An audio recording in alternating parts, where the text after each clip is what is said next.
101, 102, 103,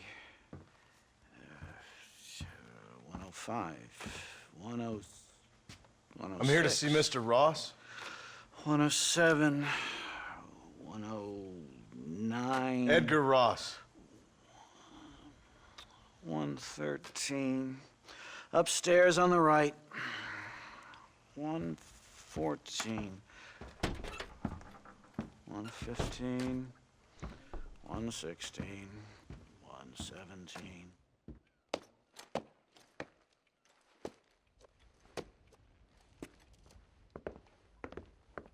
Mr. Marston, so glad to see you. How was your journey? Where's my wife and son? Being well looked after. Well looked after.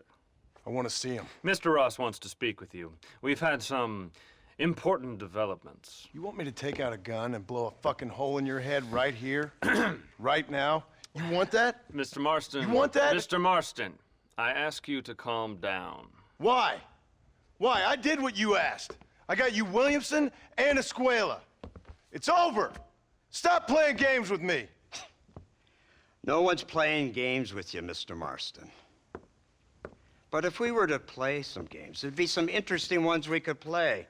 Thanks, sir. Like hanging you for murder, or confiscating all your property, like that little farm of yours, or having you put in an electric chair. Those are the sort of games we could play. But we choose to play a different game. So calm down and play along with us. Where's my wife? You know, I forget, but I hear it's very nice this time of year. Mr. Marston, please, I've never insulted your meager intelligence. Do not insult mine. We've done this little deal for your freedom in exchange for all your men from your old gang. You gave us Williamson and Escuela. We still don't have Vanderlyn, but now we know where he is. Then go and shoot him. No, sir. I want you to shoot him for me. And then I'll let you be. The last thing I want to do is make martyrs out of all these people. He could be killed by some petty squabble by another lowlife. We believe Vanderlyn is holed up with a group of renegades near the wreck of the Serendipity riverboat. Yes. Obviously, the first group, your group, has, shall we say, been disbanded. Disbanded. Anyway, Mr. Ford and Mr. Marston, shall we go? Oh, Mr. Marston, your wife and son are doing well. Let's both try to ensure things stay that way. Okay? After you, sir.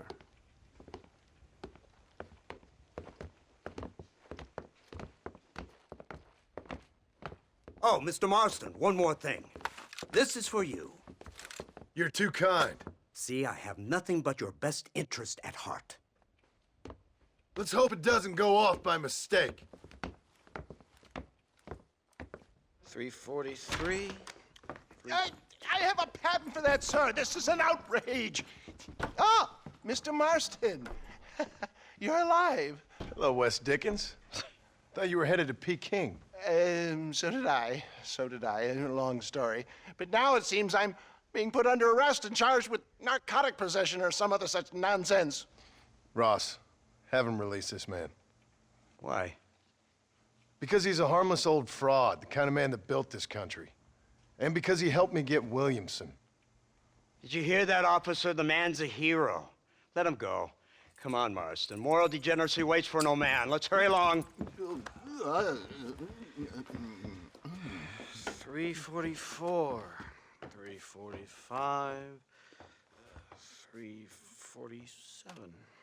348. 3...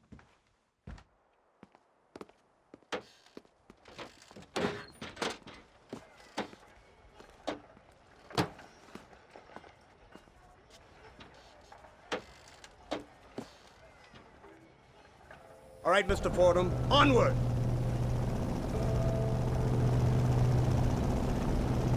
This is my town, Marston. Play by fire. Isn't this something? Lawmakers and lawbreakers working together for the good of civilization. Like you always say, sir, the higher the stakes, the smarter you have to play the game.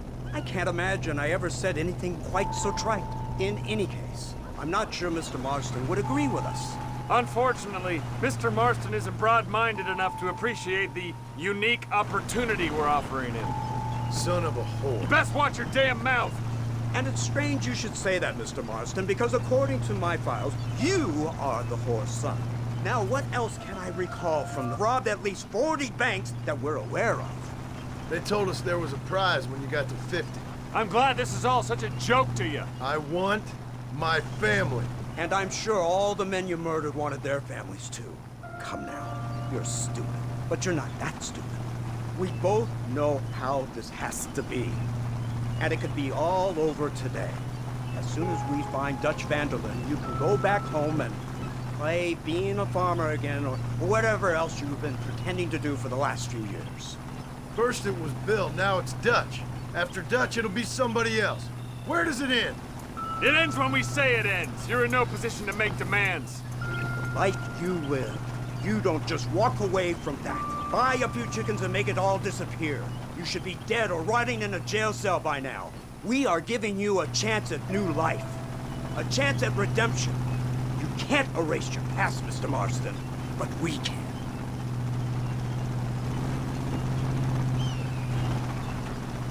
She's running well, sir. Such an elegant way to travel. What do you think of this automobile, Mr. Marston? Slow. But so convenient and reliable. Are you comfortable? No. You see this, Mr. Fordham? The brooding cowboy. There aren't many of these left, you know. A bit of a cliche, admittedly, but still a dying breed. Like the buffalo. Just as dumb, but not quite as noble. They move most cows by rail these days, I hear. Not where I'm from, they don't. But you aren't from anywhere. A new dawn is breaking, Mr. Marston. This is the age of the machine. And soon, we'll all be living on the moon. Maybe. This is the future. Anything is possible. Finally, this godforsaken land is entering the 20th century. Prosperity has arrived. It's not far now. The old Serendipity wreck has been used as an occasional criminal hideout for years. We were informed that van der Linde and his gang are making camp there. We'll stop on the cliff above, and you and Agent Fordham will go on foot. I'll stay with the vehicle and keep watch. And you'll do as I say, Marston. Don't try anything stupid. Oh, I think he knows what's at stake. Don't you, Mr. Marston? Let's find Dutch and finish this. Come on then, Marston. You're with me.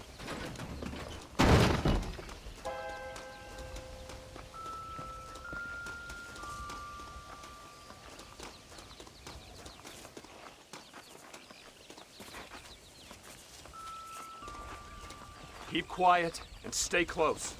Yes, sir. van der Linde is the priority. We go in, take him down, get the hell out of here. Quick and clean. You leave Dutch to me. We don't want you getting that suit dirty. If you step out of line, even once, well, I hope you're aware of the consequences.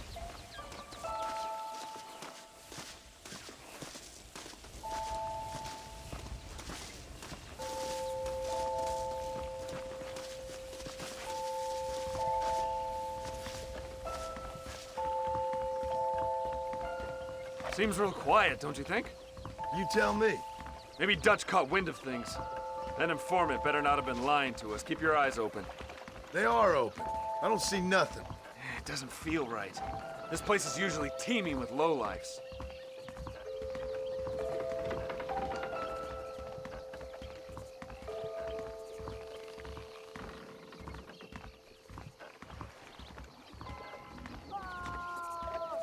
Did you hear that? Go see what's happening up there. I'll wait here.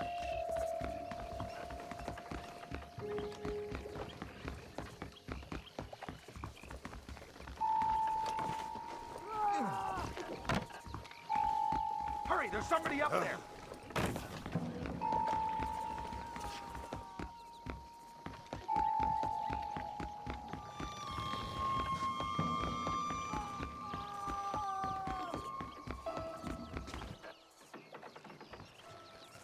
Over here! I found him! Good God, that's our informant. Gnostis, what the hell's going on here? It's a trap! Shit, Marston! You'll have to carry this man! I don't think he can walk. Devil! We need to clear a path out of here. Great! Now what next? That's him! You pig. The Army's on its way!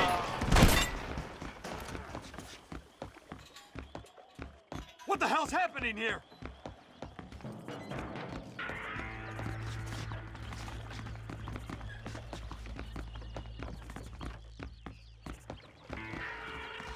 I guess it's too late to talk to you.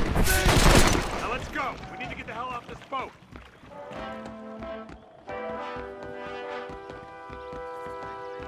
It is.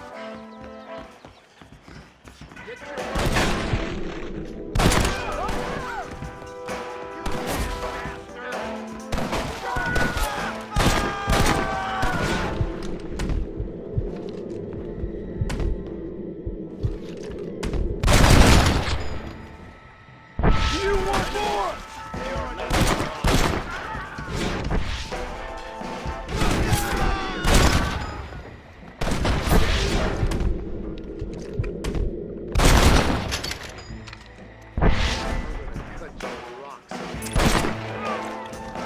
You, but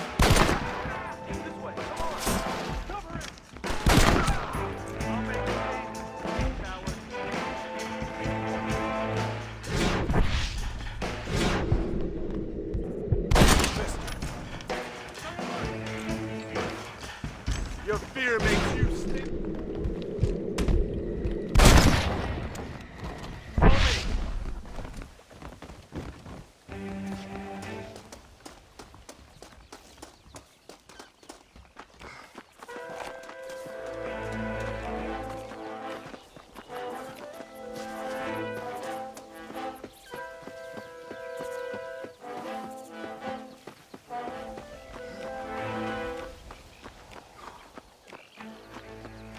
Who's this? What in God's name is going on?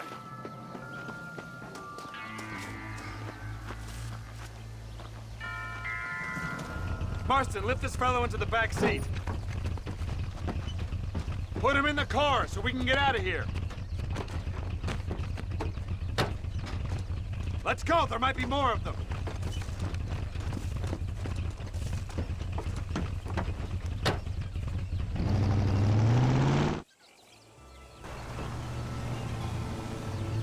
Christ alive! What the hell happened down there? It was a trap. They were waiting for us. And who is this savage? A prisoner? This is the informant, sir. Do you speak English? Yes, he does, sir. He's the informant, Nostus. Don't get snarky with me, Fordham. We found him tied up on the boat. Then they jumped us. Nice of you to help us out. Hell of a plan sending in 2 men to take on an entire gang of outlaws. Especially when one of them's an office clerk. Or social secretary or some such. You shut your mouth!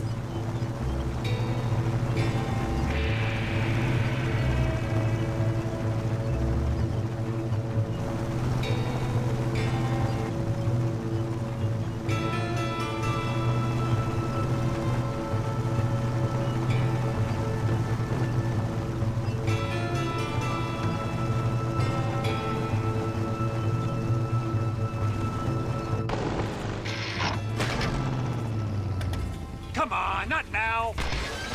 What's wrong? I don't know. The motor just gave out. Well, fix it, you fool. We need to get this man to a doctor. Of course, sir. It's Dutch's men. Marston, we'll hold them off. Fordham, we'll fix that damn engine. Come on.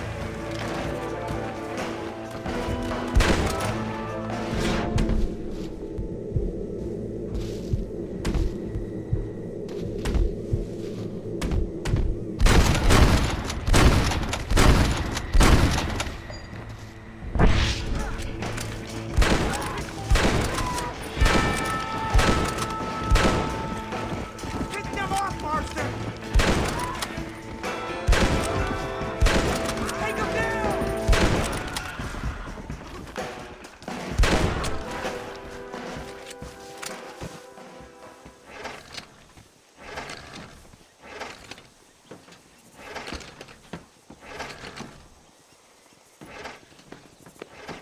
can't see any more of them.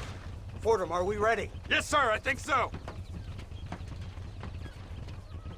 Come on, let's get back to Blackwater.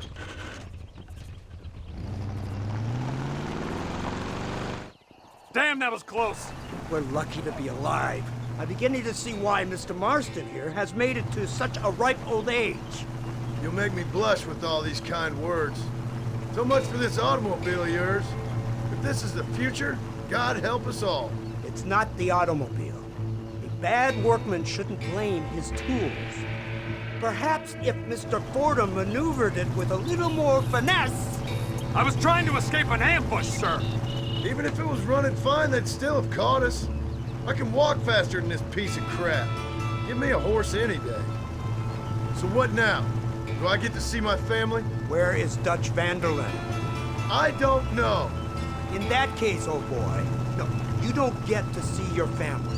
It's a fairly simple agreement, Mr. Marston, even for a man as devoid of intellect as yourself.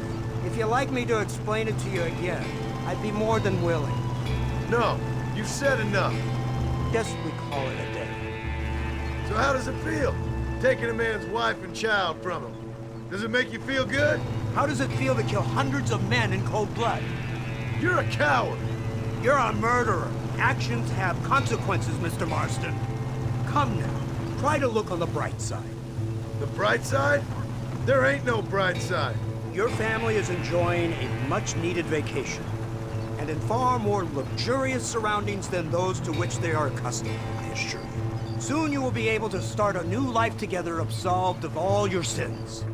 We should take the Indian to Professor McDougal, see what he can get out of him. Good idea, sir.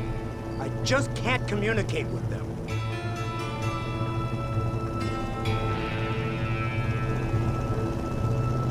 Here we are. Thank God for that.